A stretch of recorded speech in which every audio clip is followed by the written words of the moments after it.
हमारे साथ DCM Shriram group के सीईओ और अधिशासी निदेशक रोशनलाल टामक जी रेडियो जागो 90.4 एफएम में जुड़े हुए हैं। मैं अभय शंकर गौड़ उनका रेडियो जागो 90.4 एफएम में स्वागत कर रहे हैं। टामक साहब बताइए, किसानों के लिए आपने बहुत जगह चर्चा हो रही है, आज किसान फ्रेंडली डीसीएम श्रीराम की हरदोई चीनी मिलों को माना जाता है, तो आखिर इसके पीछे आपने उनका आर्थिक और सामाजिक कौन पक्ष हित कर रहे हैं जिसकी वजह से आपको फ्रेंडली वो मानते हैं? धन्यवाद गौड़ साहब, मैं आपको धन्यवाद देना चाहूंगा कि रेडियो जागो 90.4 एफएम के माध्यम से आपने मुझे ये मौका दिया संवाद करने का। जैसा कि आपको पता ही है कि हरदोई जनपद में हमारी 3 चीनी मिलें रूपापुर, हरियाणा और लोनी स्थित हैं और एक बगल के जनपद में लखीमपुर खीरी में अजबापुर चीनी मिल स्थित है।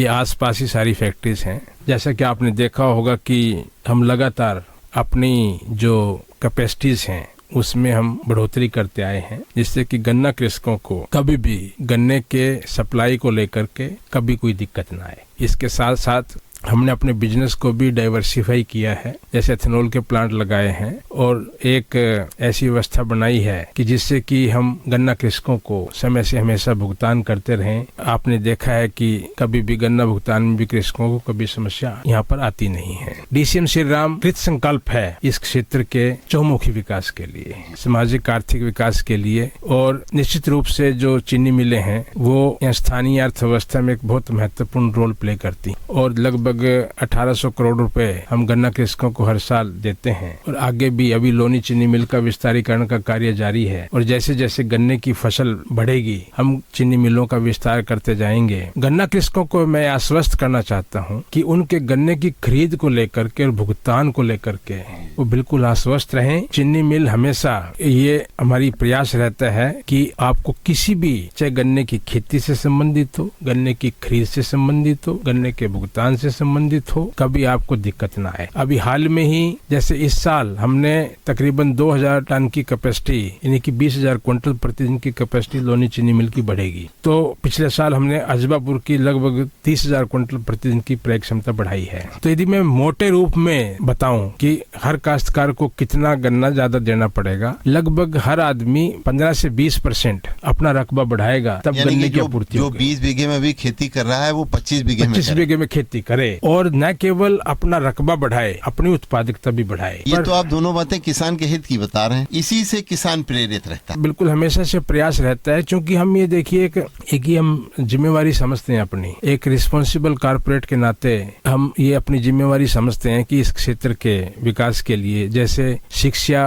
और स्वास्थ्य के क्षेत्र में भी हमने CSR के तहत काफी सारी स्कीम्स चलाई हुई हैं। हमारी वैन्स भी हैं यहाँ, आपने देखा होगा। हम यहाँ हॉस्पिटल्स का अपग्रेडेशन भी करते हैं, हम जो स्कूलों में भी अपग्रेडेशन का काम करते हैं। पानी के बचाव को लेकर के हमारी काफी सारी स्कीम चालू है, उस पे भी हम काफी प्रयास कर रहे हैं। मिट्टी की उपजाऊ क्षमता को बढ़ाने के लिए हमने कंपोस्ट पिट तैयार किए हैं, अभी काफी बड़े स्केल पे उस पे भी काम हो रहा है। तो हमारी कोशिश है कि गन्ने की खेती मजबूत हो, यहाँ की मिट्टी की उपजाऊ क्षमता को हम बरकरार रखें, बल्कि और बेहतर करें, पानी का बचाव करें, मशीनीकरण को बढ़ावा दें और शिक्षा और स्वास्थ्य के क्षेत्र में जो भी यथासंभव सरकारी एजेंसियों के साथ मिलकर के प्रयास करें जिससे कि यहाँ के लोगों को सुविधा हो। तो हम कृत संकल्प हैं और गन्ना कृषकों से केवल एक ही अनुरोध है कि ज्यादा से ज्यादा रकबे में गन्ना बोएं और अपनी उत्पादकता को बढ़ाएं, जिससे कि उनका जीवन और खुशहाल हो, उनके जीवन में और तरक्की हो और एक अच्छा जीवन जी सके हर आदमी। यही हमारी आशा और कामना है। और हम भी ये किसानों से कहेंगे कि आप गन्ने की पैदावार बढ़ाइए, अपने जेब में ज्यादा पैसा लाइए। टामक जी, किसानों के हित में आप सरकार भी बहुत कुछ कर रही है और पिछले 4-5 सालों से अब गन्ना किसानों के लिए सरकार बहुत फ्रेंडली हो गई है। पहले जो समस्याएं दिखलाई पड़ती थी वो समस्याएं भी नहीं दिखलाई पड़ रही हैं। आखिर गन्ना किसान अपना उत्पादन बढ़ाने के लिए सरकार की किन नीतियों का लाभ ले सकते हैं? धन्यवाद गौड़ साहब। गन्ना एक ऐसी फसल है जिसमें सरकार इस खेती से जुड़े विभिन्न आयामों पर गन्ना कृषकों के हितों का ख्याल रखती है, बुआई से लेकर के भुगतान तक। जैसे आपने नीतियों की बात की, इसके साथ साथ हम एक एक करके बात करते हैं। जैसे सबसे पहले जो बीज, जो नई प्रजातियों का बीज है, जो शुगर केन रिसर्च फार्म्स हैं, उससे बीज की उपलब्धता, नई नई प्रजातियों की बीज की उपलब्धता चीनी मिलों के माध्यम से कृषकों को करवाते हैं। उसके बाद जैसे सारी फसल का सर्वे होता है, ये एकमात्र ऐसी फसल है जिसका कि 100% खेतों का भौतिक सत्यापन होता है जी और एक बकायदा उसके आधार पर कैलेंडर बनता है और बहुत नियमित रूप से सप्लाई की एक सुदृढ़ व्यवस्था है और एक बकायदा एक स्ट्रॉन्ग आईटी प्लेटफॉर्म है जिससे कि सारी खरीद की व्यवस्था सुनिश्चित होती है। पहले ये होता था कि पर्ची जो ना मैनुअली जाती थी, अब मैनुअली पर्ची जाने की बजाय अब वो एसएमएस से पर्ची आ जाती है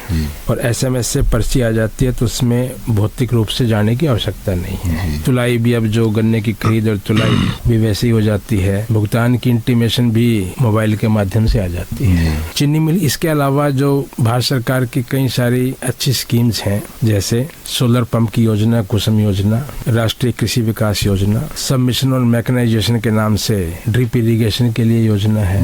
ये कई सारी योजनाएं हैं जो सरकार द्वारा संचालित हैं और गन्ना कृषकों को इसका लाभ मिले इसके लिए हमारी चीनी मिलें ये प्रयास करते हैं कि गन्ना कृषकों को इनके रजिस्ट्रेशन के लिए, उनके फार्म्स भरने के लिए उनको सब्सिडी कैसे मिले उसमें मदद करते हैं जिससे कि इनका पूरा लाभ गन्ना कृषकों को हो सके। बिल्कुल, बहुत बहुत धन्यवाद टामक साहब।